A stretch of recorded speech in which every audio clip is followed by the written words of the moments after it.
Hello विद्यार्थी मित्रांनो, global online Marathi या यूट्यूब चॅनलवर आपलं स्वागत आहे।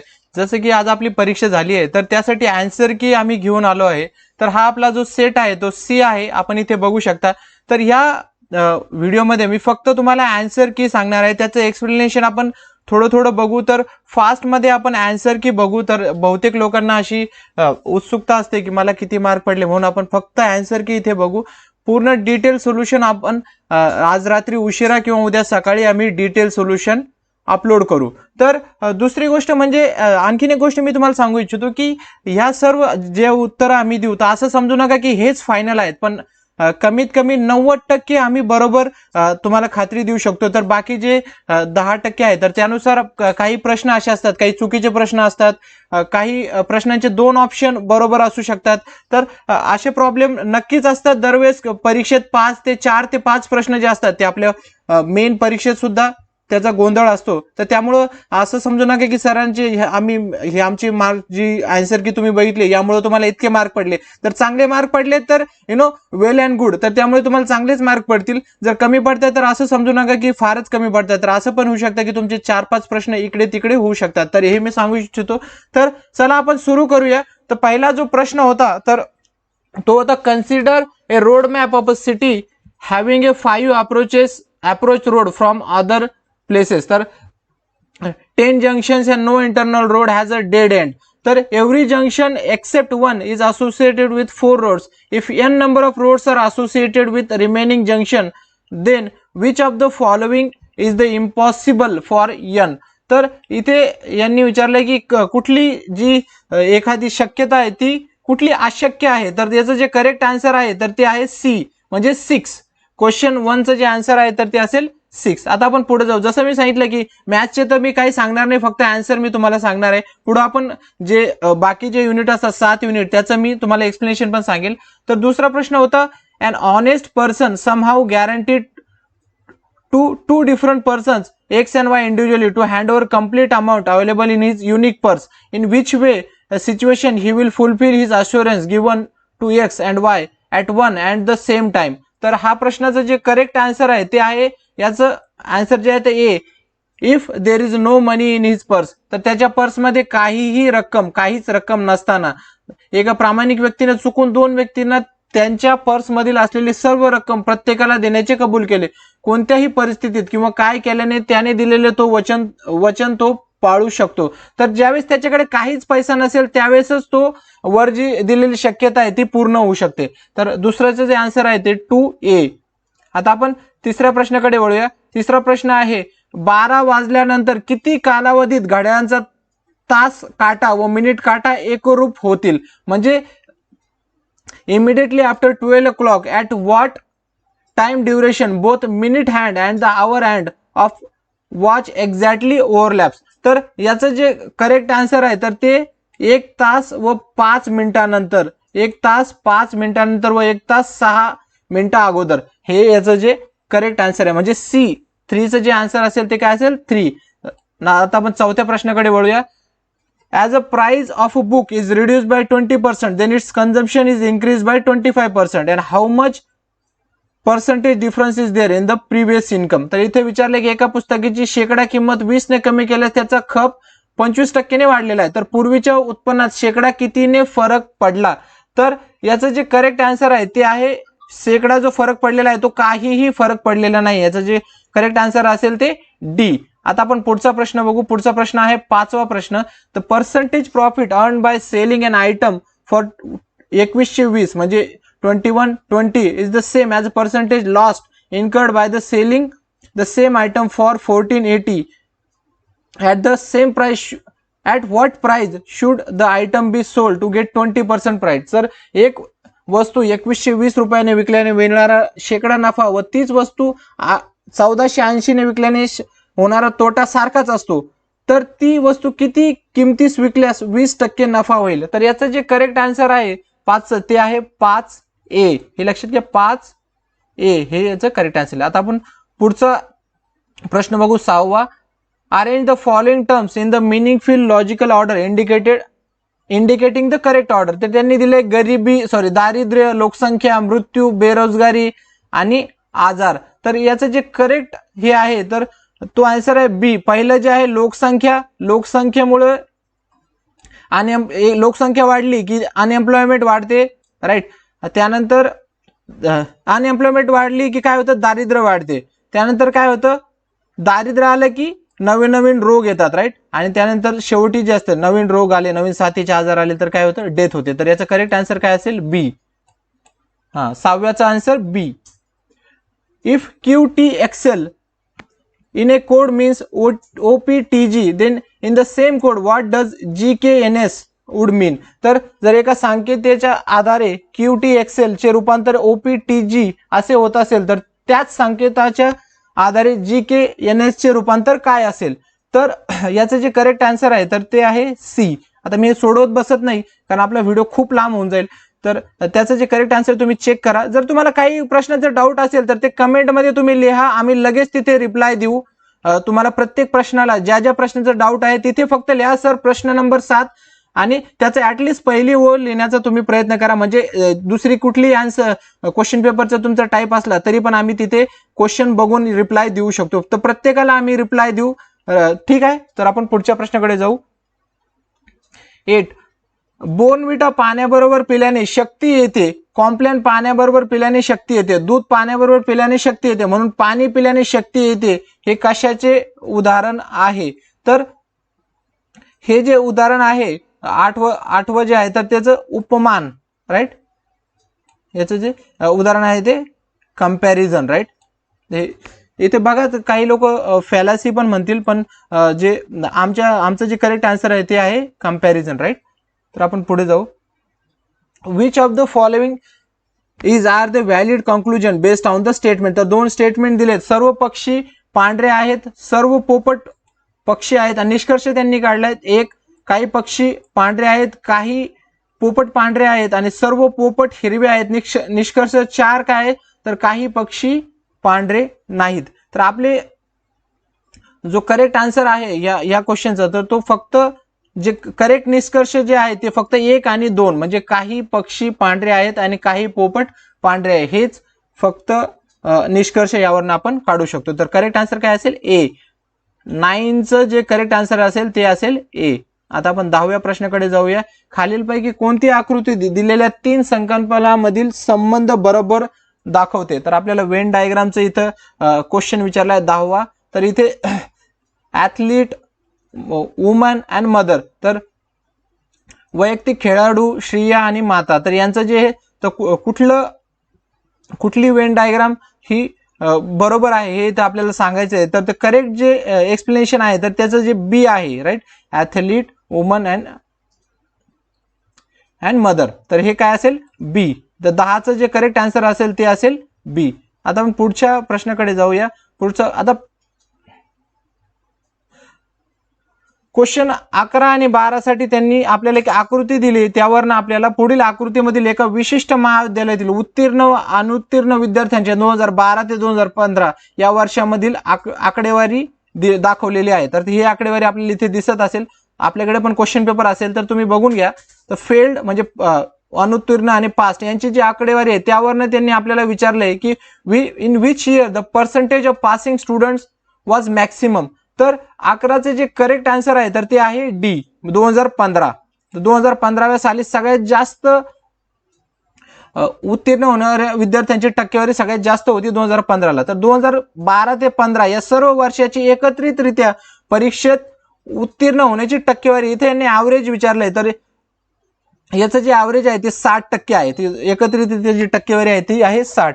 आता 13वा प्रश्नाकडे आपण वळूया. 12 निरीक्षणांचे गणित मध्ये 40 आहे, किमान आणि कमाल निरीक्षणे अनुक्रमाने 20 व 60 आहेत. जर आपण किमान व कमाल निरीक्षणे वगळली तर उर्वरित निरीक्षणांचे गणित मध्ये वाढेल, घटेल, बदलणार नाही, अपुऱ्या सामग्रीमुळे काढता येणार नाही, इनसफिशियंट डेटा असं त्यांचं म्हणणं आहे. तर याचं जे योग्य आन्सर असेल ते हे बदलणार नाही, यात कुठलाही चेंज होणार नाही. जर तुम्ही करेक्ट आन्सर आला असेल तर तुम्ही सांगा.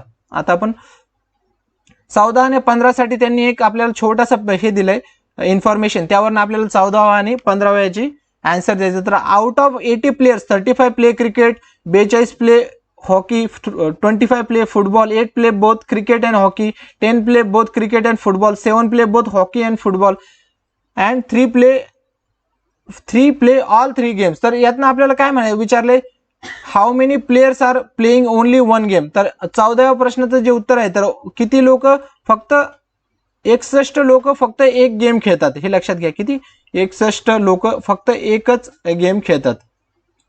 ओके, आता आपण 15 how many players play exactly 2 games.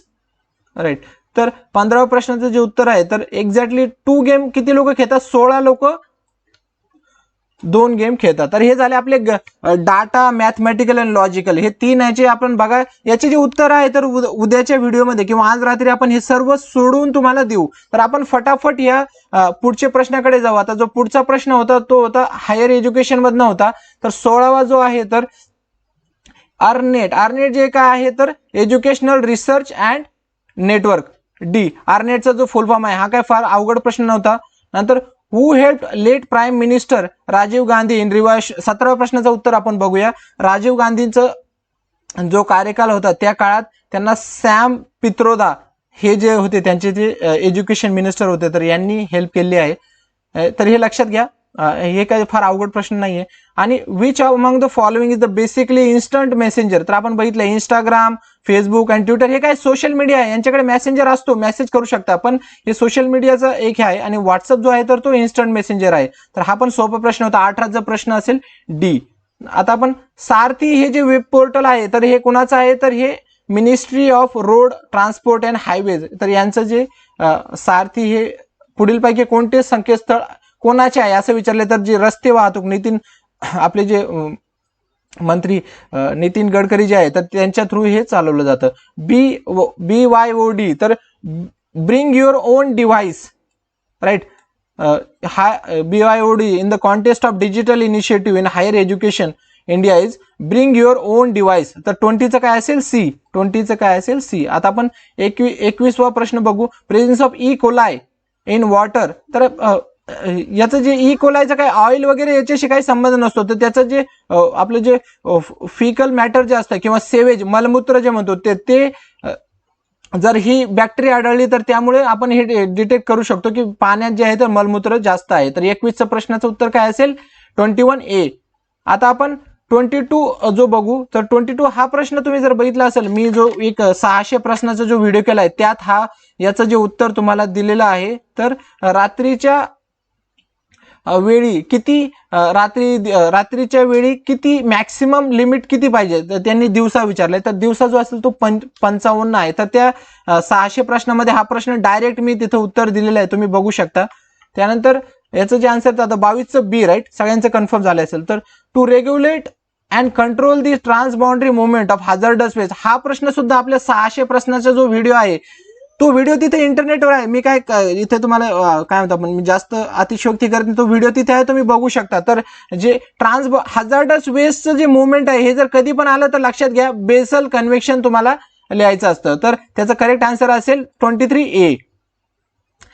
There are number of acts to prevent the and control the pollution. तर which is the umbrella act. तर सगळ्यात महत्वाचा जो ऍक्ट आहे एन्व्हायरमेंटल प्रोटेक्शन ऍक्ट जो आहे तो सगळ्यात महत्वाचा असतो. तर हे लक्षात घ्या, त्याला आपण अम्ब्रेला ऍक्ट पण म्हणतो. 1972चा असेल किंवा तो वाईल्ड लाईफ होता. राईट, तर हे एक्झॅक्टली मला आठवत नाही, 86 की 72. तुम्ही कमेंटमध्ये लिहा की हा ऍक्ट कधी झाला. तर हा जो आहे तर अम्ब्रेला ऍक्ट आहे. Right, 24C. आता how many goals have been set. तर हा प्रश्न पण मी तिथे डिस्कस केला. आपल्या 600 जो प्रश्न आहे तर त्यातनं जवळपास 6 प्रश्न डायरेक्ट विचारलेले आहेत. तर सस्टेनेबल डेव्हलपमेंट गोल UN चे जे आहेत तर ते 17 आहेत, आपल्याला माहिती असावेत सगळ्यांना. हा सोपा प्रश्न होता. तर एकूण 17 आहे. तर 25चं जे आन्सर असेल ते बी असेल. आता 26 जे which of the following university was centre of military education during the वैदिक पिरियड. तर याचं जे आन्सर आहे तर ते बी, नालंदा. काय असेल 26B. आता पुढच्या प्रश्नाकडे जाऊ. Which minimum period of PhD should be 2 वर्षाची PhD आणि त्यानंतर व्हायवा व्हाईस एक्झामिनेशन असावी. ही कोणी रिकमेंड केलंय, तर ते जे रिकमेंड केलंय ते सॅडलर कमिशनने रिकमेंड केलंय. राईट, तर 27चं जे उत्तर आहे तर ते आहे बी. तर मित्रांनो काही प्रश्न तुम्हाला असे वाटेल की सर तुम्ही चुकताय, तर त्याचं फक्त करेक्ट तुम्ही याच्यात आपल्या कमेंटमध्ये सांगा, म्हणजे बाकी लोकांना पण असं हे होणार नाही की आपले मार्क कमी येत आहेत, राईट. आता आपण 28वा प्रश्न बघू. How many goals have been set for the sustainable development. तर हा मला रिपीट झालाय आपलं पेज, तर आपण पुढे जाऊया. टीचर एज्युकेशन, आता 28चं जे correct, teacher education is a technical education. तर याचं जे हे जे मला सापडलंय ते USA मध्ये याला टेक्निकल एज्युकेशन म्हणतात. तर आपण आता याबद्दल जर कोणाला आणखीन काही माहिती असेल तर त्यांनी कमेंटमध्ये सांगावी. तर teacher education is a technical education. Now nomenclature of the department of education department of India has been change to human resource. आता हे का प्रश्न आलाय, कारण आपली नवीन पॉलिसी 2020 ला आली, राईट. तर त्यामुळे हा प्रश्न आला. तर आधी काय झालं तर ते विचारतात. तर ऍक्च्युली झालेलं जे आपण इंटरनेटवर जर चेक केलं तर 1985 साली हे रिनेम झालेत, पण यांनी 1986 इथे दिलंय. तर आपण जर कुणी व्यवस्थित रिसर्च केला की एक्झॅक्टली 86 ला झालंय की 85 झालंय, तर हे तुम्ही चेक करू शकता. जर कुणाचं चुकलंय तर या क्वेश्चनवर कदाचित तुम्ही ऑब्जेक्शन घेऊ शकता. तर आपलं जे करेक्ट आन्सर आहे 29, तर ते असेल बी. नाउ 30चं जे आन्सर आहे, which of the following institution is not funding research activities in higher education. Departments of biotechnology हे देतं funding, department of science and technology, Indian council of social science and research हे पण funding देतं. NCTE हे जे आहे तर हे फंडिंग तुम्हाला देत नाही. तर हे टेक्निकल, हे ट्रेनिंगसाठी इन्स्टिट्यूट आहे. तर 30चं जे करेक्ट आन्सर असेल ते D, right. Understanding level of the teaching includes. तर understanding level of the teaching, तर याचं काय आहे, फर्स्ट ऍप्टिट्यूड आणि इन्साइट, राईट. तर याचं जे करेक्ट आन्सर असेल ते असेल 31B. The most intellectually fertile period of human being. तर सगळ्यात इंटेलेक्च्युअली सगळ्यात जास्त शिकतं कधी माणूस, तर हे काय फार अवघड नाही. ॲडोलसन्स होऊ शकत नाही, कारण त्या काळात तर काही कळतच नाही, राईट. आणि चाइल्डहुड मध्ये जे असतं ते सगळ्यात जास्त आपण शिकतो. तर 32चं जे करेक्ट आन्सर असेल ते असेल ए. तर online discussion forum of the स्वयं पोर्टलवर दरवर्षी काही ना काही प्रश्न येतच असतो. मागच्या वर्षी आला किती स्वयंचे चॅनल किती आहे, तर यावेळेस काय आलाय की ऑनलाईन फोरम काय आहे, तर त्याचं जे हे आहे तर ते क्लिअरिंग द डाऊट्स, हे 33A. आता आपण history cannot be taught by, तर history cannot be taught by demonstration method, हे याचं करेक्ट उत्तर आहे. तुम्ही बघू शकता की जिथे जिथे मला डाऊट असेल तुम्ही सांगा, म्हणून मी तुम्हाला विचारतोय. ज्या प्रश्नावर मी सांगतोय की तुम्ही चेक करा, तर इथे ही आमची आन्सर की आहेत आणि मॅक्सिमम आपण सर्व गोष्टींचा विचार करून इथे टाकलाय. काही लॉजिक आमचं पण मिस होऊ शकतं, तर तुम्ही करेक्ट करण्यासाठी 34चं तुम्ही कमेंटमध्ये लिहा. 34चं करेक्ट ऑप्शन असेल C. Absolute and relative grading are types of standard grading. कुठले, निरपेक्ष आणि सापेक्ष श्रेयांकीकरण, हे श्रेयांकीकरण हे प्रमाणित म्हणजे स्टँडर्ड ग्रेडिंगचे प्रकार आहेत.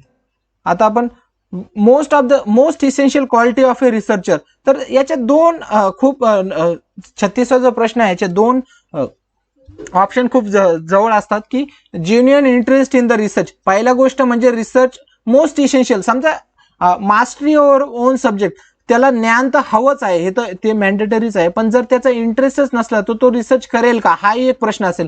तर आम्ही जो आहे तर सी, मी I am going with C.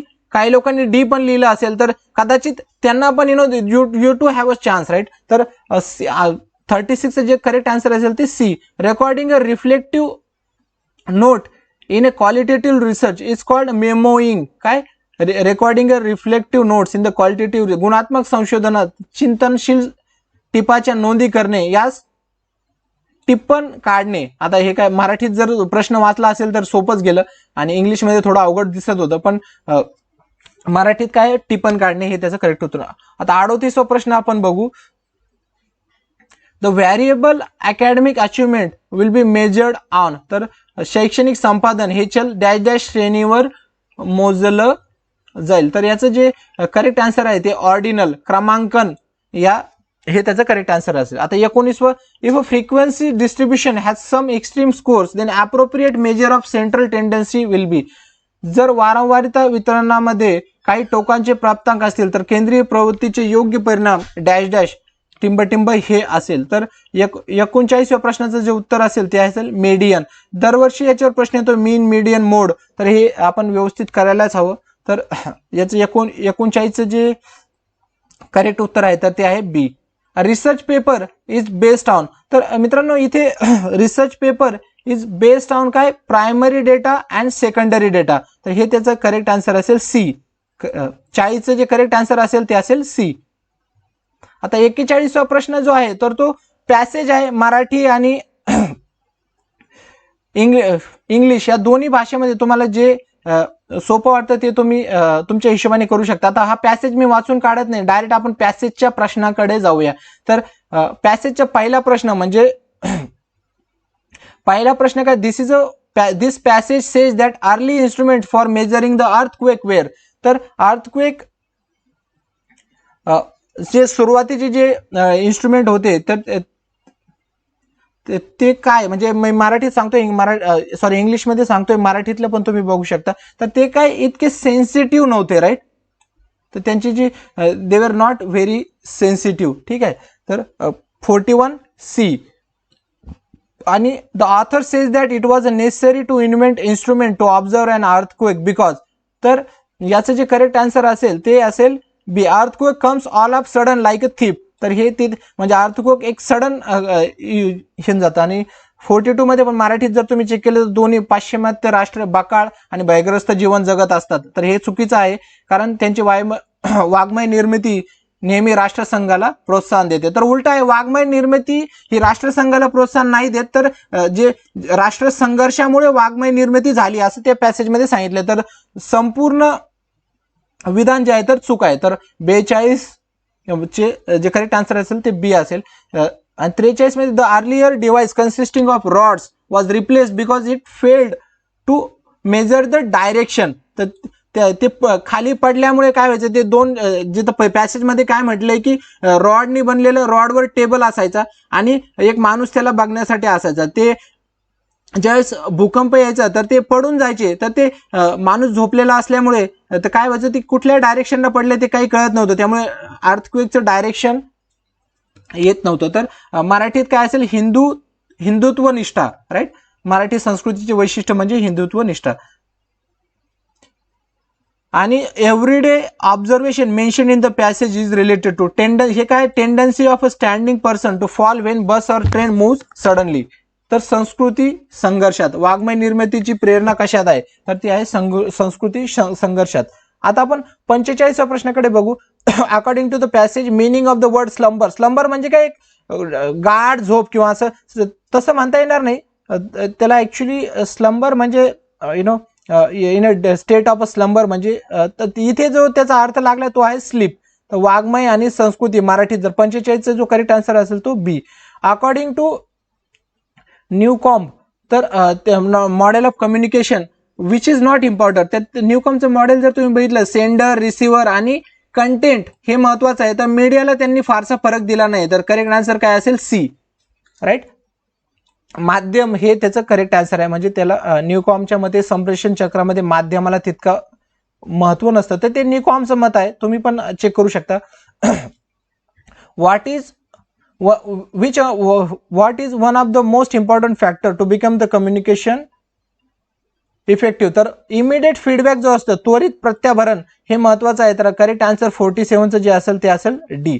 The supervisor in factory orders workers and his workers follows the order, तर इथे काय आहे, व्हर्टिकल कम्युनिकेशन आहे. ज्यावेळेस एका ऑर्गनायझेशन मध्ये वरनं खाली किंवा खालनं वर जे जातं त्याला काय म्हणतात, व्हर्टिकल कम्युनिकेशन याला म्हटलं जातं, राईट. 48चं काय असेल ए.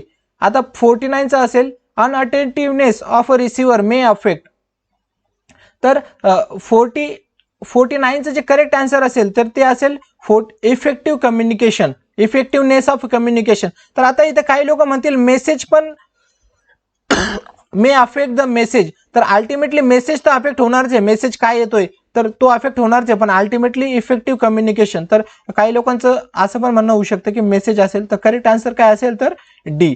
Now programs on the TV channels and sometimes misleads the society because, तर याचं जे करेक्ट आन्सर असेल ते आहे ऑडियन्स ग्रुप इज हेट्रोजिनस. तर मी जसं जे म्हटलं की 600 प्रश्नाचा जो व्हिडिओ आहे त्यात हा प्रश्न जशाचा तशा आहे, तुम्ही तो चेक करू शकता. काही लोकांना मी PDF पाठवली होती तर त्यात याचं आन्सर आहे. राईट. तर ही होती आपली आन्सर की पूर्ण सोल्युशन सहित आन्सर की आपण आज रात्री किंवा उद्या सकाळी टाकू. तर तुमचा स्कोर किती येतोय ते कमेंटमध्ये सांगा. त्यानंतर आपण कट ऑफ टाकण्यासाठी, कट ऑफ किती लागेल हे सांगण्यासाठी एक व्हिडिओ बनवू बेस्ड ऑन युअर कोर्स. तर थँक्यू फॉर वॉचिंग. आमच्या चॅनलला सर्वांनी सबस्क्राईब करा, कारण ग्लोबल ऑनलाईन मराठी हे नवीन चॅनल आम्ही चालू केलंय. तर तुमचा खूप भरभरून प्रतिसाद आम्हाला मिळतोय. Thank you for watching.